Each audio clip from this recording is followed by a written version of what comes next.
Good afternoon, everyone. Thank you for being here today. Today we're going to be talking to you about how to speak better, speaking as a leader, and how, in turn, people are going to join you, be engaged in your presentation, and also why that's really important.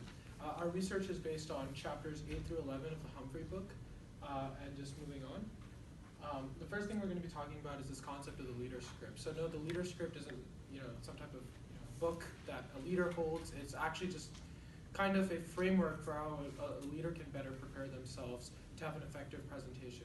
It's extremely important to keep your audience engaged and win them over once you start speaking. And the reason for that is if you start speaking and nobody's engaged, then the content isn't going to come across.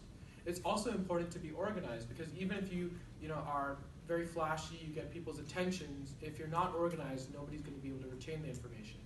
And finally, it's important to practice before you speak. And the reason for that is even if you have good content, you're organized well, if you aren't able to speak fluidly, then you're going to lose people's attention. And that's critical to making your point and holding it with them, not just while you speak, but actually for days or weeks after you speak.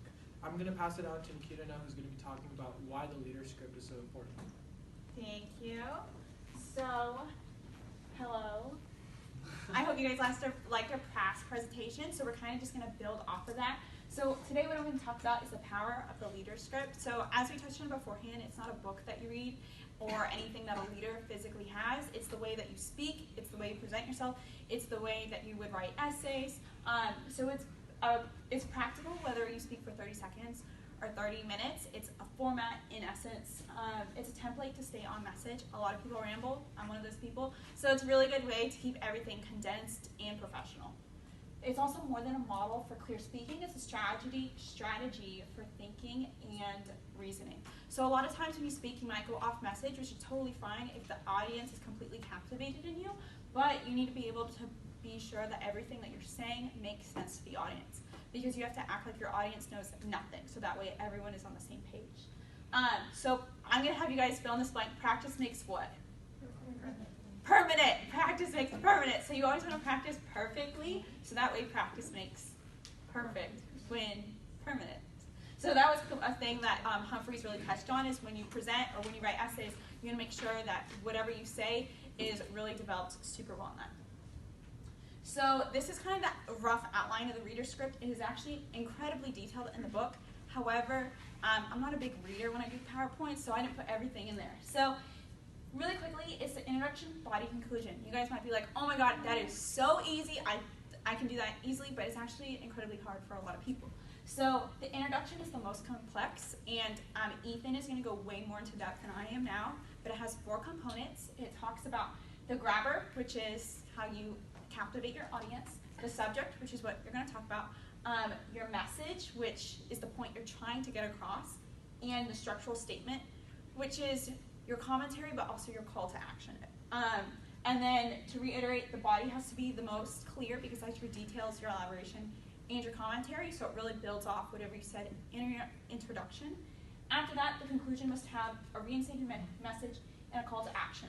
A lot of times, you don't want to just present something and then have your audience kind of sit there, because if you captivated them, if you did everything, how are they going to do what you asked them to do if you don't have an actual call to action?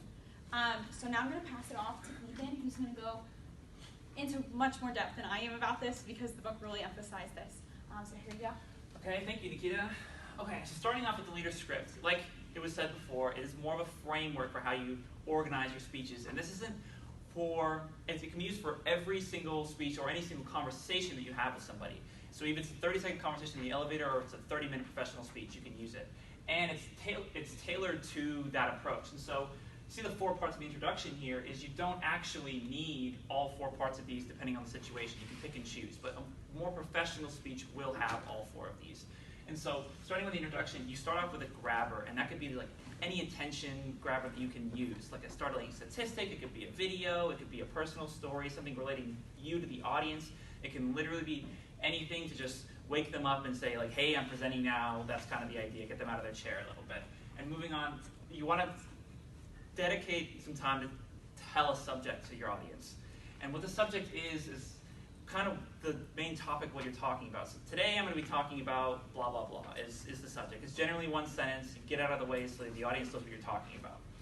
And then that moves on to your message, and that's your claim. That's what you're trying to prove in your speech. So like, what is the purpose and what is the fact that you're trying to get across to this audience at the end of the day? And then finishing out is the structural statement, and that's just how you're going to say it. Like, I'm going to give you 3 reasons. I'm going to show you a quick activity, that kind of thing. We just set up the kind of the structure of the speech for it. And moving into the body, that is where you develop kind of the whole speech. It's where the meat of the whole presentation is from. And that's where you have your 3 main points. You go through, you back them up, and you continue through the whole body. And then at the end, you conclude by restating the message, restating your main claim that you made in the introduction, and then you give your audience a call to action. And what a call to action is just something for your audience to do at the end of the day. What are they going to do now that they've been so influenced by your wisdom? What do you want them to do at the end of the day? And so just give them a call to action, something to do, so they keep that in mind and remember your speech. And now I'm going to pass it off to David to talk more about attention grabbers. Oh, actually, we actually have a video to show. Never mind, I lied. My bad. Go ahead. Recent polls have shown a fifth of Americans can't locate the U.S. on a world map. Why do you think this is?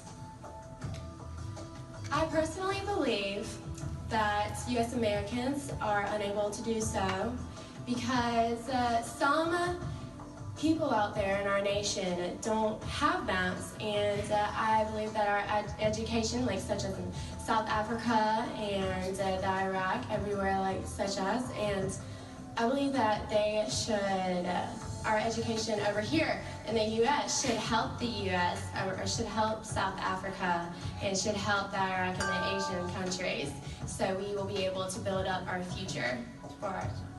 Thank you very much, South Carolina. That's a perfect example of someone not using the leader script to speak coherently.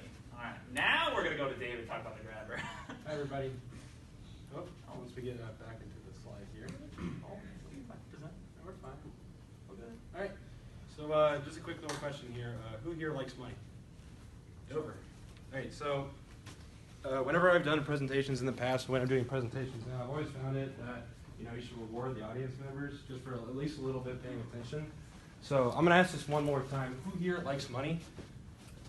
Wow, it's like nobody here wants 10 free bucks. Y'all see that just happen? You don't want money? You don't like money? David, I'd like some money. See? Okay, see, he wants some money too. That's fine. Your attention grabber, right, and how good you are at it, how good you are at being able to convey to the audience, hey, I'm not just going to barf words at you. I have something to say, and here's why you should listen. This is of critical importance to anybody who's going to go into any profession.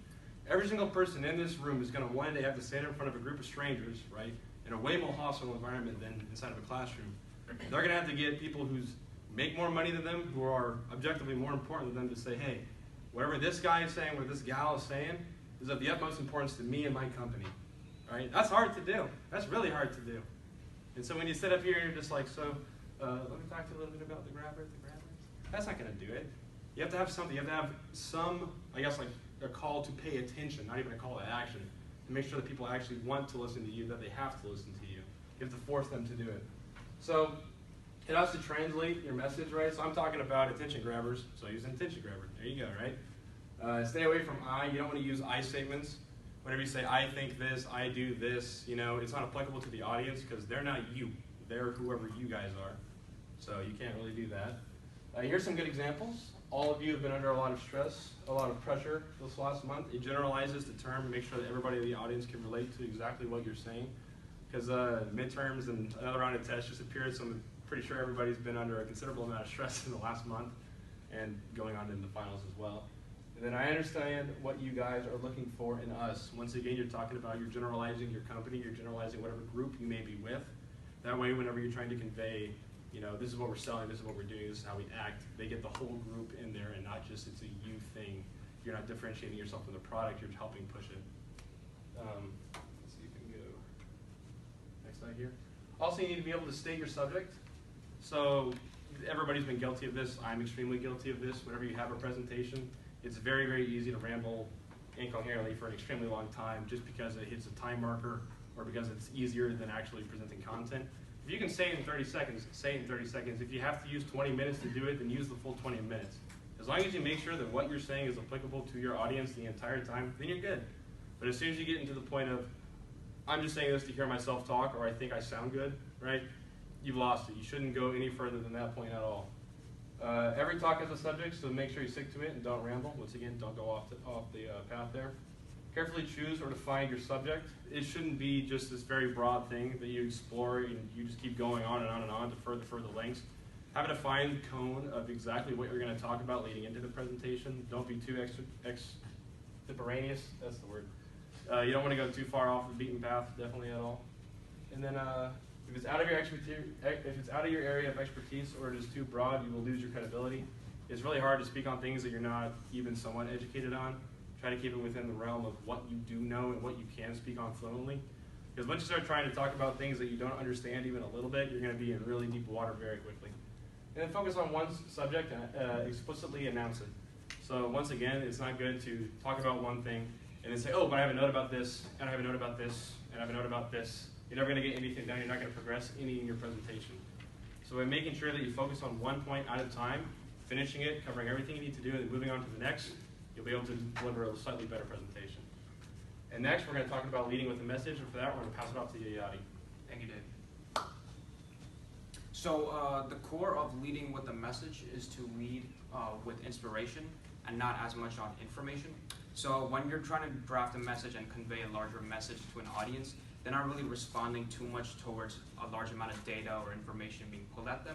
Rather, they're responding to your larger story. So for example, if you're trying to explain to them why they should buy a product, they would much rather respond towards sort of the reasons behind why the product was built than sort of the specific features of the product. And the other thing is that you don't want to ramble. So when you ramble, a lot of the times it kind of detracts from the story and it makes it very difficult for people to focus on what you are saying. And so another thing is that you want to focus on what's most important. And one of the things that you remember here is that there's the 80-20 rule. So 80% of your results come from 20% of your actions. And so the certain good examples are ones where you simplify a lot of what you're saying towards smaller and more simple messages. And so a lot of times, often in politics or in business, people respond very quickly towards advertisements where things are listed simply and their brains can grasp the concept very quickly. And finally, a bad example is where you're sort of being indirect or you're being sort of unclear about what the situations are of your sort of message. So if you're in financial trouble, or let's say that your company is in financial trouble, you want to sort of draft that message in a way that's direct and doesn't sort of be fearful of that fact. So now I will pass it on to Vivek, and he will do the conclusion. Thank you. So, today basically our main point was if you had been engaged, we would have given everyone $10 each. No, so the main point of today's presentation was how do you speak efficaciously to your audience? And a few things we covered are how you should structure the way you speak, why you should be focused on that structure, and quite simply, what are the simple ways that you can connect with your audience on a better level. These are all things that can, from the smallest and most informal of conversations to, if I'm addressing the UN General Assembly, these principles apply broadly. And so with that, we had fun researching this topic. We hope that you were able to get a few things out of it. And here's our quiz. If anybody has any questions, we'd be happy to answer them. Thank you.